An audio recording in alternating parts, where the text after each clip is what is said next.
What's up, dudes? This is Gary Young. I'm going to be doing a 10 spot from questions you guys sent in on Instagram. So kind of looking forward to see what you guys want to know because I'm an open book.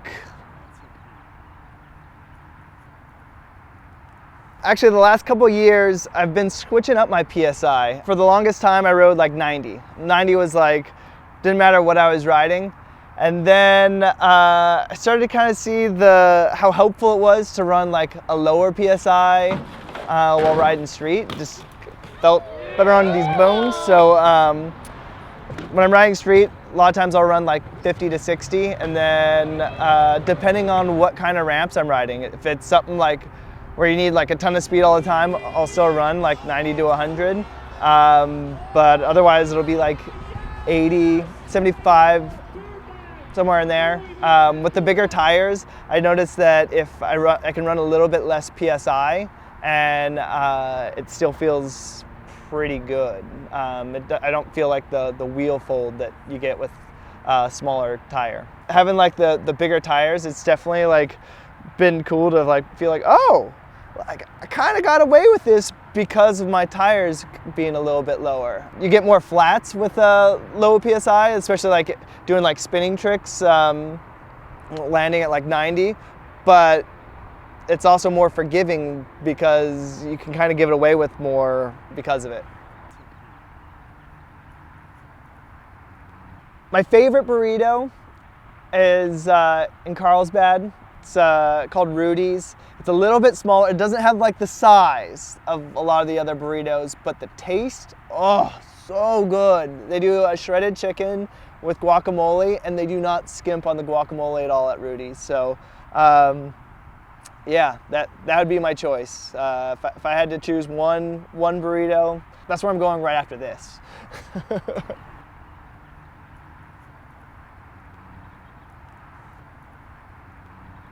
Man, there's been some tricks over the years. I remember the one that I was most surprised worked out.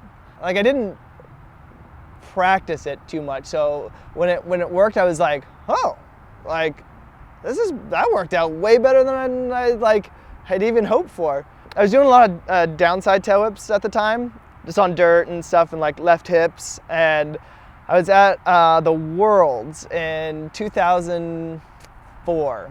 And they had this like quarter set up, and then behind the quarter, like it was kind of like an elbow, but like probably 6 or 8 feet back, there was a wall with like a bank to wall, and was able to do like downside whip to opposite like Reuben down the wall. And I remember being really pumped that worked out, because I was like, at the time, like no one had really done stuff like that.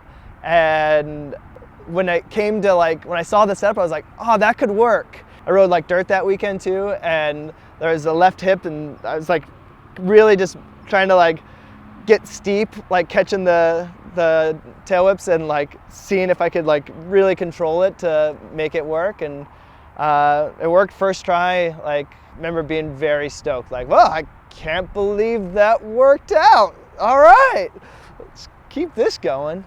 Became world champion that day. So that would probably be the one that I'm most hyped on.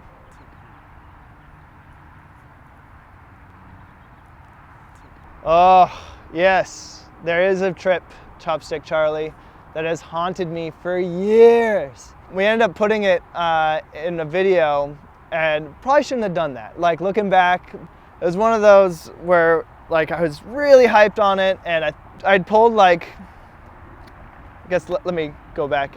It's this S wall ride, and it starts off with an opposite curve wall ride and then gap to regular curve wall ride. And I've pulled the like opposite wall ride to wall ride and like kind of got partway through it, but it wasn't like how I wanted it to be. And since then I've put in 7 or 8 trips to get it done, and it's like 6 hours. It's out in Arizona too. This is the wall. You do this and it shoots you into the middle of it, and like not like in a nice way, like you're this way, so you're going towards a wall and it's head first. It's not like, oh, I'm gonna get something out. It's like, oh, I'm gonna hit this with my forehead, which is cool. It's one of those things that like I've thought about it working, and you can't like have it already be done in your head before you ride it, because then you're like, all right, what's the purpose of me riding this? Like, I know I just want to pull it, but what's the reasoning behind it? Like, and I think it's like the right setup, but really the wrong setup. And I've just, since I put so much time into it, like I've just always tried to make it work anyway. I've just never been able to pull it, man. Like, it's been one of those, it's just haunted me. I literally, like, the idea of going to Arizona like makes my palms sweat. That's a hard thing to commit to be like, all right, this is either gonna work and I'm gonna be like stoked and we're gonna be celebrating, or I'm gonna be taking the next like 6 weeks off my bike. Every couple years I go back and like, maybe today's the day. And I think like it just takes like right day, like feeling it to make it work. But unfortunately, I've never been there on that day. I've been to that thing, I'm gonna say I've probably tried it for 12 hours. And who knows how many like attempts that is, but I love curve wall rides, and I can't get myself to just let that one go. I'm gonna try, Charlie. I'm gonna try.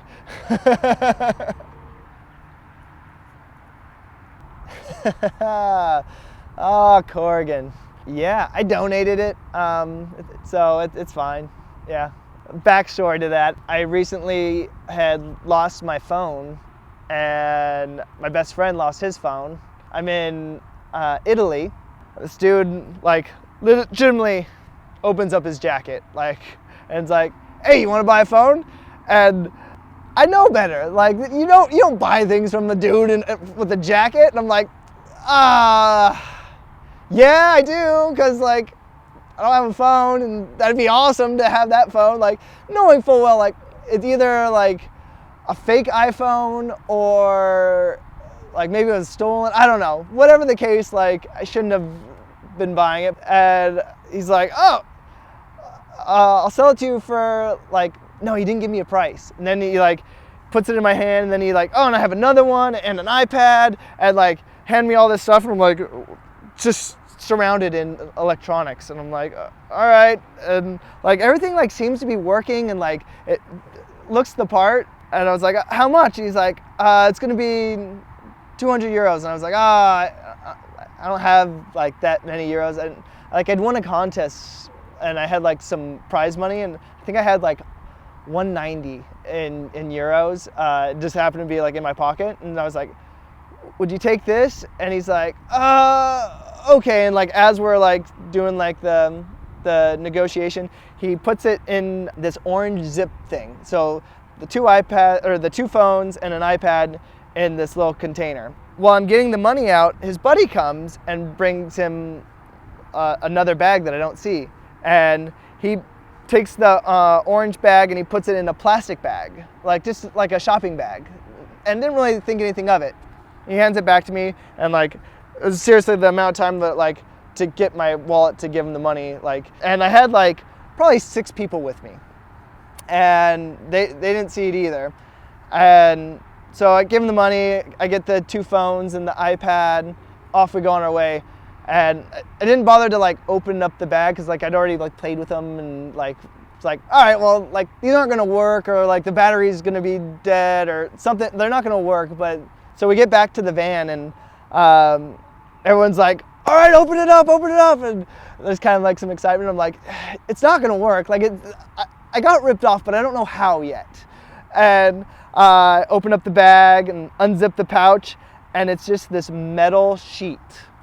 And I'm like, oh man. And then the iPhones are these 2 crumped up pieces of cardboard, but like in the shape of iPhones. And I was like, wow, they must have switched like the bag when like the dude came in. He gave that guy like one bag, and then he switched it with the other bag. And so apparently the scam is called a pig in a poke. So don't buy things from dudes with trench coats, because they're not reputable characters, and they're not going to sell you what you actually think. So my top riding influences from the past, it's kind of like a collection of dudes. I like watched kind of a lot of different styles, and I was stoked on a bunch of different people. My like all-time favorite would have to be Taj. He rode with such power and creativity that like I thought that was just the coolest. But Castillo and Rooftop, Escamilla, I always liked the way that they rode. Osato, Mira, Nyquist, like all those dudes. Like I liked just so much of all the things they did that it got me hyped to try and learn new things. Vic, he taught me like a lot. I think I just like a real eclectic mix of riding styles. That's always been something that I've been psyched on. Today, riding styles, man, basically if you're at the Vans BMX Pro Cup, I'm stoked on your riding. There's the Fast and Loose crew. They're always so much fun to watch and like shred with. Dennis, obviously, hometown buddy, and who else? Kevin Peraza. Love all the things that he comes up with. He makes the front wheel look like it was just, that's how you're supposed to ride on it, and it makes no sense how he puts any of that into like a contest run. Larry goes to the moon. Like Larry, it's interesting because like I've kind of picked apart his riding just to like see what's going on, and I think he's just stronger than all the other dudes. Like ounce for ounce, like he can just, he's not going faster, but he sure as hell is going higher. Dakota, he's kind of like rides with a ton of, I don't know, he rides with his heart and just strength. And so it's cool to see like dudes that like, when they drop in, you're like, oh, they are really trying. They don't have to be like the smoothest, like most technically dialed person, but like when I see someone that's just like riding with like full emotion, like that's when I get stoked. Man, yeah, me and Ryan, we go way back. Our moms met at a hair salon, and they got to talking, and they're like, oh, I have a boy about your age. And I was 3 or 4 at the time, and Ryan was like 5 or 6, and got introduced, and we actually became roommates when I was in kindergarten. Right around when I was like 9 or 10, I got into riding bikes, and so I got him into riding bikes. And when I moved out of my house, Ryan was already living on his own, and so we moved in together, and so it's always my riding buddy. It's like my brother, so I'm stoked. The key to downside pegs. Dude, I literally put on a clinic at the last Battle of Hastings. I got Boyd doing them. I got Dennis doing them. I got Dakota, Nathan Williams. It's insane. So you want? I'll unlock that key for you. Basically, it's like an overgrind, like an opposite wall ride. The biggest problem that people have is they reach out and try to like get their like peg to it. And if you ever try to like hop with like your arms and like legs straight, like you can't go anywhere. So you got to stay in the ball. If you stay in the ball, then you can like obviously spring out of it and everything, and that will get you where you want to go. That's my biggest tip. I do it on my regular pegs. I've also done it on like my opposite peg and pedal, but when I try to line it up, I look for front peg and front pedal. If you get your pedal like so it gets on, your back peg usually gets on, but even if it doesn't, the crash isn't as bad. The trick is just mean, and it wants to beat you up. And most times when I like ride a new one, do a new downside pegs, it's not first try, which is really disappointing after all these years.